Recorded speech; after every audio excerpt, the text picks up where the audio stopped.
3.1혁명 103주년 기념 인문학 강의 시간입니다. 지난주에 했던 거 기억나십니까? 지난주? 예, 이단과 사입이 그리고 신천지가 왜 그런가 이야기했었습니다. 예, 이단 사입이 잘 구분하시고요. 예, 이단은 다른 믿지 않은 자들이 보기엔 다 똑같은 기독교예요. 예, 근데 사입이는 아니라고요. 이 땅에서 우리가 척결해야 될 대상이다. 그래서 우리도 이단과 사입을 구분해야 되고 신천지가 왜 나쁜 놈인지. 예. 자, 오늘은요 칸트의 방법론 초월입니다. 여러분 칸트 들어보셨습니까? 예, 칸트 뭐가 생각나십니까? 순수이성 비판. 예, 그렇죠. 또 예, 많이는 들어봤는데 뭐 그렇죠. 독일의 철학자였고요. 그리고 신학자이기도 했고 과학자이기도 했습니다. 그래서 오늘은요 칸트의 철학에 대해서 배우지 않아요. 그러면 큰일 나요. 힘들어져요. 예. 예. 칸트가 어떤 방법으로 연구를 했는가, 초월이라는 거에 대해서 한번 알아보도록 하겠습니다. 잘 감이 안 오시죠? 근데 굉장히 중요하고 또 현실에서 많이 쓰이는 그런 것들입니다. 먼저 칸트는요 이렇게 생겼습니다. 예. 나름 잘생기고 같죠? 근데 이거 요즘 말로 할게요. 뽀샵발입니다. 외모는 되게 못생겼답니다. 1724년 프로이센 퀘니히스베르크 출생입니다. 여기는요 프로이센은 지금의 독일이에요. 우리나라 조선 같은 느낌이에요. 그런데 이 퀘니히스베르크가 하필이면 지금 러시아에 있네. 예, 그래서 칸트의 무덤이나 모든 유적지는 다 러시아에 있어요. 예, 어떤 느낌이냐?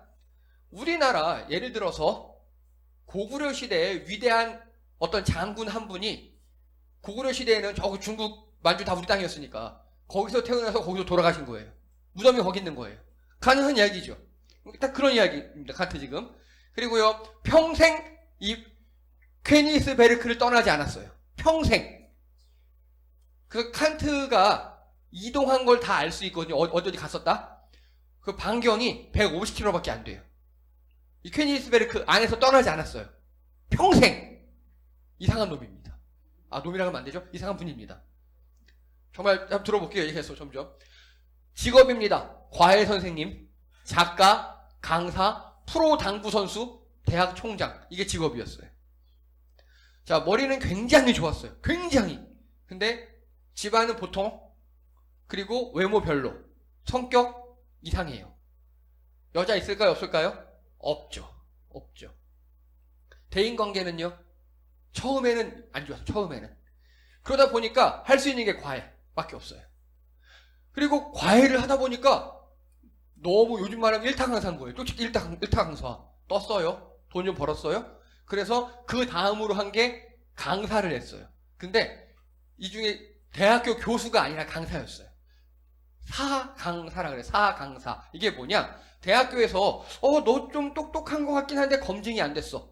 그럼 너 교수로 총빙할게. 단 월급은 안 줘. 네가 강의료 받아서 챙겨가. 이거예요. 이해되시죠? 대학교 교수긴 한데 월급을 안 줘요. 네가 알아서 강의 개설해서 사람들 모아서 강의료 받아 챙겨. 이거예요. 근데 칸트는 이걸로 떼돈을 법니다. 그렇게 강의를 잘했답니다. 그렇게. 그리고요 작가, 예, 아까 뭐 순수이성 비판, 실천이성 비판, 판단력 비판 3개의 책을 썼는데 그게 엄청난 대작이에요. 한번 기회 되시면 읽어보셔요. 하지만 졸릴 겁니다. 네. 그리고 프로 당구 선수였습니다. 여러분 요즘에 프로 당구 하는 거 많이 보시죠? 남자들 복장이 어떻습니까? 정장에 조끼 입고 치죠. 칸트가 최초에 한 거예요. 칸트는요 밖을 나갈 때는 무조건 정장을 입었대요. 그리고 당구를 어마어마하게 잘 쳤답니다. 그래서 한때 그 이제 과외가 끊기고 방학 휴강하면 돈 못 벌잖아요. 내기 당구로 먹고 살았답니다. 그게 칸트였어요. 그리고 나중에 대학 총장까지 역임을 합니다. 나중에는 잘 인정받아서. 그게 칸트였어요. 자, 깐깐함을 넘어서 강박증이 엄청 심했답니다. 즉 내가 쓰는 만년필은 늘 여기 있어야 되고, 잉크는 늘 이만큼 차 있어야 되고, 종이는 몇 장 있어야 되고, 내 옷은 어떤 거였고 뭐 이런 사람이에요. 그리고 아침에 일어나는 시간, 잠자는 시간, 밥 먹는 시간이 늘 일정하고요. 그리고 인간 시계가 뭐냐? 칸트 마을 사람들은요 칸트가 지나가면 시계를 맞춰요. 어느 동네는 3시 반이구나. 어느 동네는 4시구나. 이렇게 맞춰요. 그리고 어느 카페, 칸트가 잘 주는 카페가 있는데 거기는 칸트 자리가 있어요. 거기 오후 몇 시부터 몇 시까지 칸트 자리예요. 이렇게 이 사람은 이렇게 살았어요. 평생을.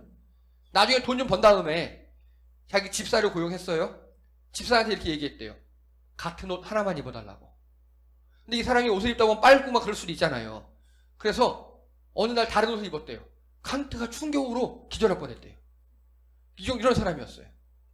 이러니 결혼을 못하지. 이러니. 시간, 공간, 위치, 물건에 있어서 완전 강박. 완전 강박. 그래서 칸트가 최초에 한 게 철학자의 산책이라는 거예요. 철학자들은 뭐 산책을 해야 됩니다. 막 이러면서 늘 같은 곳을 정확히 산책했거든요. 그때 평생 딱 이틀 안 했대요. 이틀. 평생 산책을 비가 오나 눈이 오나 다 했는데 이틀 안 했는데 하루는 프랑스 혁명이 일어나는 날. 너무 놀라서 못했고 또 하루는 루소의 책을 읽다가 너무 재밌어서 못했고 그 외엔 다 했대요. 평생. 그리고 이분은요. 남이 우리 집에 방문하잖아요. 무조건 정장 입고 일어서서 맞이해야 된대요. 심지어 돌아가시기 하루 전에 의사가 방문했는데 돌아가시기 하루 전에 거동도 못하면서 정장 입고 일어나서 의사를 맞이하고 그 자리에서 쓰러지고 침대로 옮겨가고 이렇게 했다 그러더라고요. 우리와 상상이 안 되는 사람입니다. 그리고 모태솔로로 80세에 사망합니다. 모태솔로로. 불쌍하죠? 이렇게 외모가 이랬대요. 구부정해요. 키 157에 못생긴 구부정하고. 그리고 이 깐깐함에 누가 결혼하겠습니까? 자, 2번의 찬스가 있었답니다. 2번의 찬스가. 한 번은 칸트가 보기에 어떤 이성이 괜찮았대요. 그래서 장문의 편지를 썼대요. 좋아한다고. 근데 답장이 안 와서 실패했어요. 알고 봤더니 그 사람이 이 글이 너무 어려워서 사랑합니다. 결혼해주세요라는 걸 이해를 못한 거예요. 여자가. 이해되시죠? 너무 어렵게 쓴 거예요. 또 한 번은 어떤 여자가 칸트에게 칸트가 좀 이제 괜찮고 한 40, 50대 돼서 초혼을 한 거예요. 어떤 여자가 결혼하고 싶다고. 칸트가 잠깐만 기다려달라고. 우리 보통 우리 청년들 누군가 막 사귀자 결혼하자 그러면 기도해봅시다 이러지 하잖아요. 칸트는 기다려주세요 하고 도서관에 갔답니다. 그리고 연애, 사랑, 결혼에 관련된 모든 책을 다 읽었대요. 도서관에 있는. 그리고 쓰기 시작했대요. 결혼해야 될 이유, 결혼하면 안 되는 이유 쭉 썼대요. 그랬더니 결혼하면 힘들고 고난스럽고 안 될 이유가 350개가 나왔대요. 그리고 결혼하면 행복하고 좋은 이유가 354개가 나왔대요. 이쪽 승리. 그래, 결혼하자. 자, 우리 결혼합시다. 근데 여자가 이미 딴 남자랑 결혼했더래요. 7년 지났거든요. 이게 칸트입니다. 생활만 보면 거의 변태에 가까워요. 전 이렇게 못 살아요. 저도 나름대로 규칙적으로 강박이 있는 편인데 칸트 보면서 많이 위로를 얻었습니다. 현재 러시아에 이렇게 칸트의 무덤이 있어요. 되게 멋지죠? 칸트가 죽는 날, 아까 그 도시 전체가 임시 공휴일. 칸트를 추모하자고. 그 정도로 그 도시에 위대한 사람이었어요. 칸트는. 자, 이게 이제 칸트에 대해서 그래도 철학을 조금 맛은 봐야죠. 어떤 일을 했는지. 칸트는요, 이렇게 얘기합니다. 서양 철학은 칸트 이전과 이후로 나뉜다. 여러분, 아리스토텔레스, 플라톤부터 서양 철학이 쫙 있잖아요? 근데 그거를 칸트가 하나로 싹 모아서 3개의 책으로 끝낸 게 아까 말씀하신 순수 이성 비판, 실천 이성 비판, 판단형 비판이에요. 그래서 칸트는요, 그 이전의 모든 철학을 종합해서 집대성해서 하나로 끝내서 버린 사람이었어요. 저희도 신학교에서 배워요. 되게 힘들었어요. 독일 철학 너무 힘들어요. 네. 어쨌든, 그리고요, 가터벨트를 세계 최초로 발명한 사람입니다. 여러분, 가터벨트가 뭔지 아시죠? 주로 남자가 있습니까? 여자가 있습니까? 여자들이 많이 입는 스타킹 속에는 속옷 같은 개념이죠. 이거를 세계 최초로 발명한 사람이 칸트입니다. 의외죠. 자, 이게 그 당시에 유럽의 사람들의 복장이에요. 여자들은 그냥 풍성한 롱치마를 입고 남자들은 밑에 타이즈를 신죠. 그리고 7부 바지를 이렇게 입잖아요. 이게 그 당시 풍습이잖아요. 근데 이 타이즈가 그렇게 잘 흘러내린대요. 그리고 타이즈 안에 밴드를 넣었는데 밴드가 너무 쫀쫀해서 피가 안 통하고 막 괴사되고 이런 사건이 있었대요. 근데 칸트도 어쨌든 그래도 귀족직으로 받았으니까 이렇게 옷을 입고 다니다가 너무 불편해 있었대요. 근데 어느 날 어떤 멋진 기사단이 갑옷을 막 입는 걸 봤대요. 근데 딱 이 장면을 본 겁니다. 기사가 밑에 양말을 쭉 발목까지 입고 그 위에 이 벨트 보이시죠? 발목 벨트를 하고, 근데 여기 보통 기사들은요, 여기다가 칼을 차요. 작은 단검. 그 단검 끝으로 여기다가 양말에 딱 끼더래요. 그걸 보고 칸트가 저렇게 하면 되겠다 싶어서 이 단검집을 없애버리고 그냥 여기다가 이렇게 클립을 달아서 양말을 찝은 겁니다. 칸트가 최초로 개발했어요. 가터 벨트를. 그러면 이 기사단의 이름이 가터 기사단이었어요.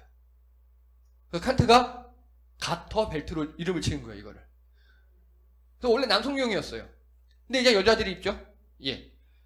의외죠. 칸트가 발명했다는 거. 이런 게 되게 많아요. 또요. 태양계 형성 모델 성운서를 확립한 게 칸트예요. 예. 이게 뭐냐? 이 태양계가 별이 하나하나 따로 이렇게 만들어진 게 아니라 원래는 우주에 큰 먼지 구름이 이렇게 뭉쳐 있었는데 그 중에 제일 핵심이 막 뭉쳐서 태양이 되고 남은 찌끄러기가 이렇게 다른 별들이 되었다. 이게 성운서를 간단하게 요약한 거예요. 이 성운서를 칸트가 어떤 사람이 한 10년 전에 최초로 제기를 했어요. 그걸 다시 칸트가 논문을 보고 그걸 이론적으로 딱딱딱딱 정립해서 확립한 게 칸트예요. 천문학에도 엄청나게 밝았어요. 그리고 다리 같은 거 있죠. 교량. 설계도 많이 했고요. 세계 최초로 교육학 강의를 시작한 게 칸트였어요. 칸트가 강사로 날렸다 그랬잖아요. 근데 여러분 칸트는 아까 그 퀘니스베르크를 전혀 떠나지 않았다 그랬죠. 그럼에도 불구하고 칸트 강의 중에 제일 인기 1번 강의가 세계지리. 즉 책으로 다른 나라를 배워서 가르치는데 그렇게 재밌게 잘 가르쳤대요. 그리고 칸트가요. 그 전까지만 해도 교육학이라는 게 없었어요. 그거를 대학교에서 처음으로 강의를 시작한 게 칸트입니다. 다른 말로 하면 교육학 1호 교수가 칸트였어요. 이렇게 칸트는요. 정말 모든 학문 영역에 있어서 많은 업적을 끼쳤습니다. 그럼에도 불구하고 칸트하면 역시 순수 이성 비판, 실천 이성 비판, 판단력 비판 이 세 가지를 떼놓을 수가 없어요. 자, 다시 말씀드릴게요. 여기는 안 들어갈게요. 저럼 큰일 납니다, 우리. 그러면 여기서 중요한 게 뭐냐? 바로 이 비판이라는 거예요, 비판. 자, 여러분, 비판과 비난의 차이점 아시죠? 아까 예배 시간에 우리 한운왕이 막 조롱했다 그랬잖아요. 그게 비난이에요, 비난. 이건 절대 하지 마세요. 좋지 않은 거예요. 비판은 뭡니까? 네, 비판은요, 비난과는 달라요. 옳고 그름을 따지고 분석해보는 거예요. 굳이 따지자면 비판은 좋은 거예요. 비판적 사고는 우리가 굉장히 갖춰야 될 겁니다. 그래. 이게 아니에요. 왜 그런지 따져보고, 왜 싫은지 따져보고, 이런 게 필요합니다. 그래서 이 칸트의 이 비판 있죠.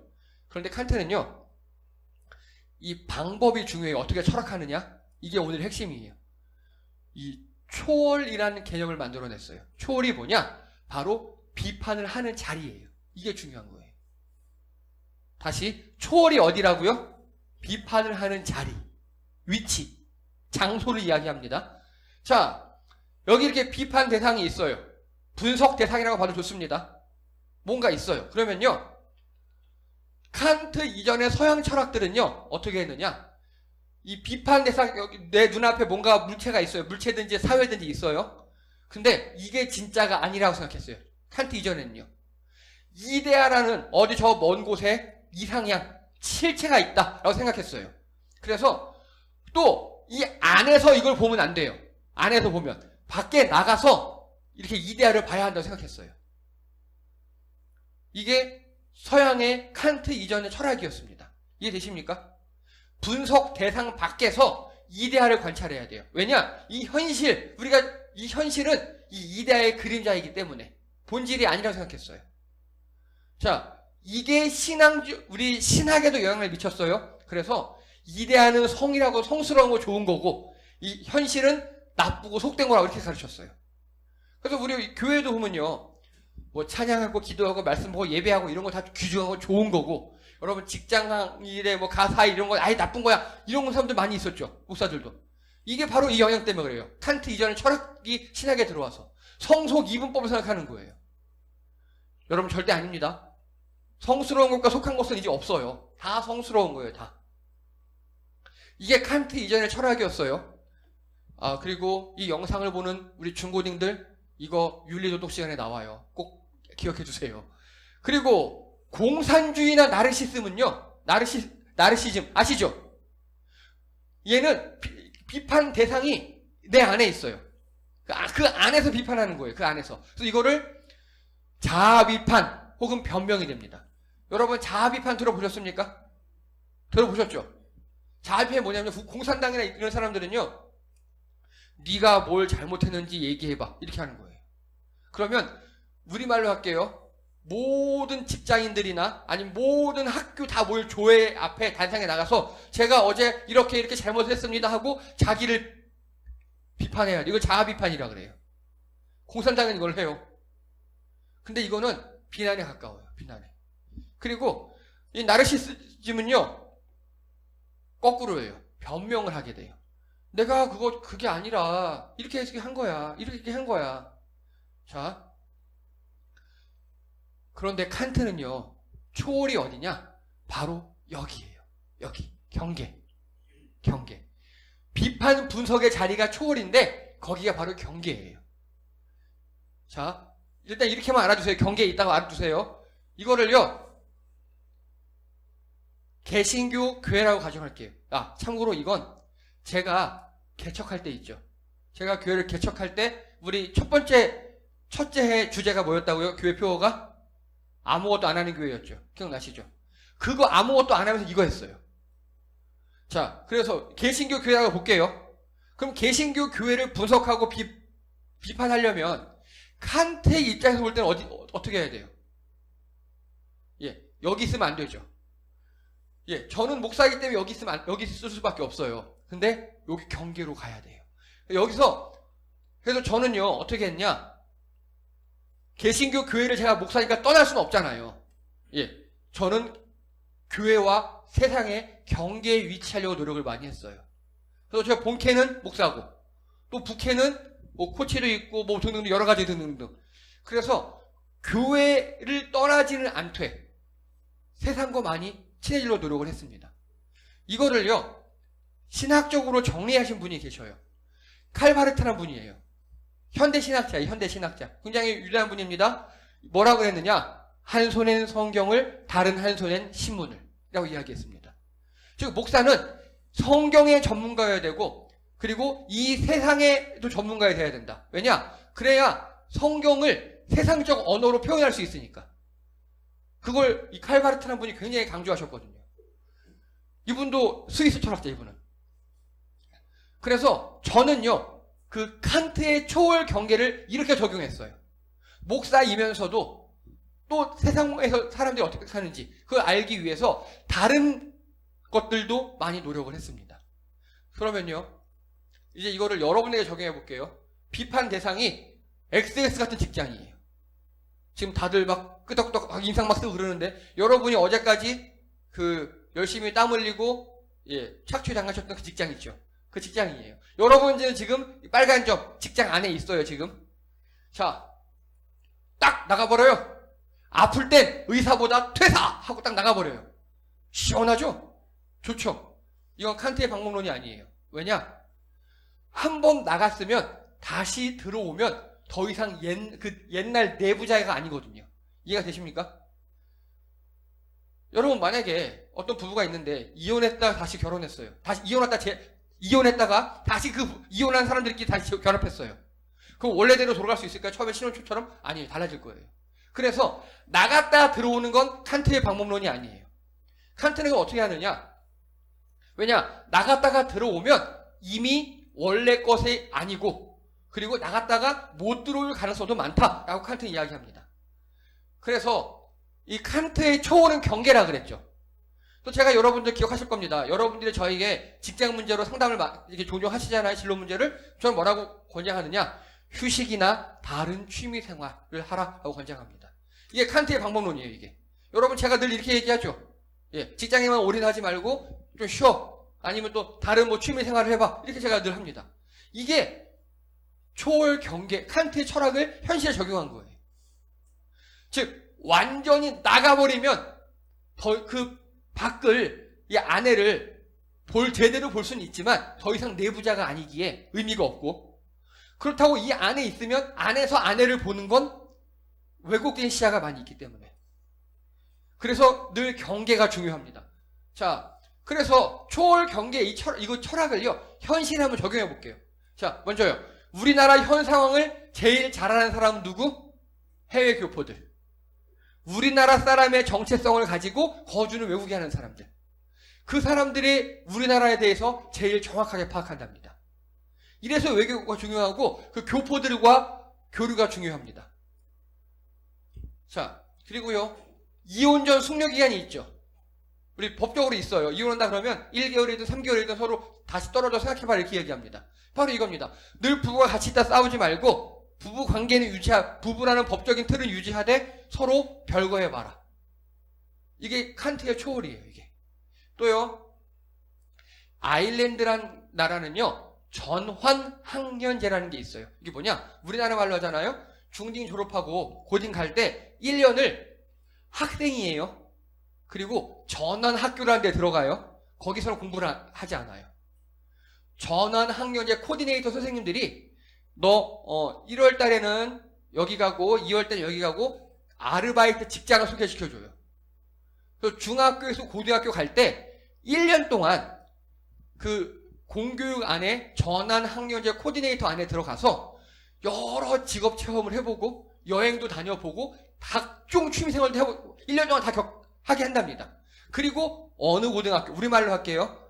예고를 갈지, 뭐 특목고를 갈지, 일반고를 갈지, 문과를 갈지, 이과를 갈지 경험해보게 한답니다. 즉, 학생이 학생 신분에서 자퇴퇴학이 아니라 학생 신분을 유지하되 세상을 경험해보게 하는 거예요. 이게 칸트 철학을 적용한 겁니다. 이 만족도가 95%랍니다. 애들이 1년 동안 그렇게 갔다 오면 오히려 훨씬 더 학교 생활에 충실할 수 있고 내가 왜 공부를 해야 되는지, 내 진로가 어딘지 이런 걸 확실하게 파악할 수 있답니다. 마찬가지예요. 덴마크의 애프터스콜레, 이것도 비슷한 제도입니다. 이걸 우리나라에 도입한 게 자유학기제, 우리나라 자유학년제 하고 있죠 지금. 그거 하고 있고, 스웨덴의 프라우, 이 모든 게 칸트 철학을 적용한 거예요. 그 학생이라는 테두리를 벗어나진 않고, 그리고 학생이라는 그 테두리 안에서 세상을 경험해보게 하는 거예요, 미리.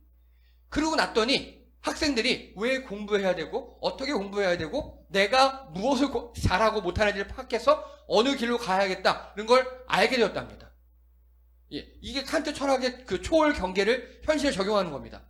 또요, 예, 그래서 저는요, 우리 청소년들 학교 다니기 힘드십니까? 예, 방학을 잘 활용하십시오. 방학 때 너무 공부만 하지 마시고 좀 쉬시기도 하고 놀러 다녀보세요. 근데 만약에 여러분이 방학 딱 되니까 그래도 학교 가고 싶다라는 마음이 1%라도 들잖아요? 그럼 자퇴하지 마시고 열심히 다니시기 바랍니다. 그리고 자퇴한 친구들을 만나보시기 바랍니다.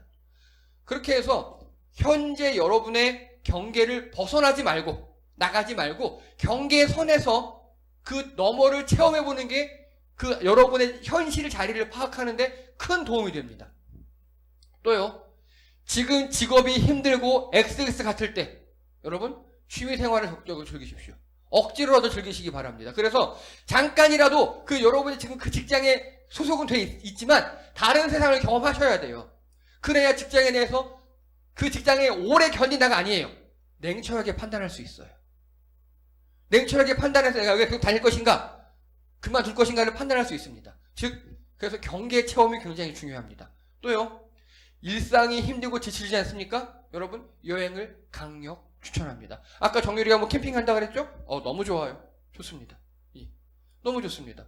그래서 특히 내가 이 사람과 결혼하고 싶다? 꼭 여행을 가보시기 바랍니다. 힘든 데로요. 좋은데 호텔 이런 데 가지 마시고, 뭐 제주도 한라산을 등반해 보신다든가, 아니면 무전여행을 돈 배낭여행을 다녀보신다든가 그렇게 둘이 일상을 벗어나서 경계를 넘어갔다 보면 확실히 서로에 대해서 알 수 있을 겁니다. 자, 정의합니다. 칸트는요, 이런 방법으로 철학을 한 거예요. 이런 방법으로. 즉, 자신의 위치를 유지하면서 자신의 위치에 확 벗어나는 게 아니에요. 그리고 벗어날 수도 없어요. 그래서 경계선까지 가서 자신을 보는 겁니다. 경계 너머를 체험하는 거예요. 양쪽을 다. 그러면 나를 더 명확하게 알 수 있어요. 자, 여러분, 내가 뭘 잘하는지, 내가 무엇을 좋아하는지 잘 모를 수 있죠. 그러면 어떻게 되느냐? 나 자신을 알고 싶을 때는요, 나와 관계된 사람들 있죠. 이거 적극적으로 만나시기 바랍니다. 먼저 여러분, 저 같은 경우면요, 성경적 가치관으로 내가 하나님과 어떤 관계인가를 파악하고요, 또 내가 우리 부모님들과 어떤 관계인가, 부모님들이 나를 어떻게 생각하는가, 또 내 친한 친구들, 각각 내 수많은 관계에 있는 사람들과 만나면서 그 사람들이 나를 어떻게 생각하는가를 보면 내 자신을 더 잘 알 수 있다고 합니다. 이게 칸트 철학을 현실에 적용하는 방법이에요. 그래서 우리가 철학을 배움에 있어서 그냥 우린 중고등학교 다 외우고 말았잖아요. 칸트, 순수, 이성, 비판, 칸트, 철학자의 아버지, 현대 철학의 시초자, 예, 그리고 4번, 고대 철학자, 이거다, 틀린 거. 이렇게만 배우잖아요. 철학을 이렇게 현실에 적용하셔야 돼요. 저는 칸트 철학을 저의 목회와 현실에 적극적으로 반영했습니다. 그러다 보니까 저 같은 경우는 외부 나가잖아요.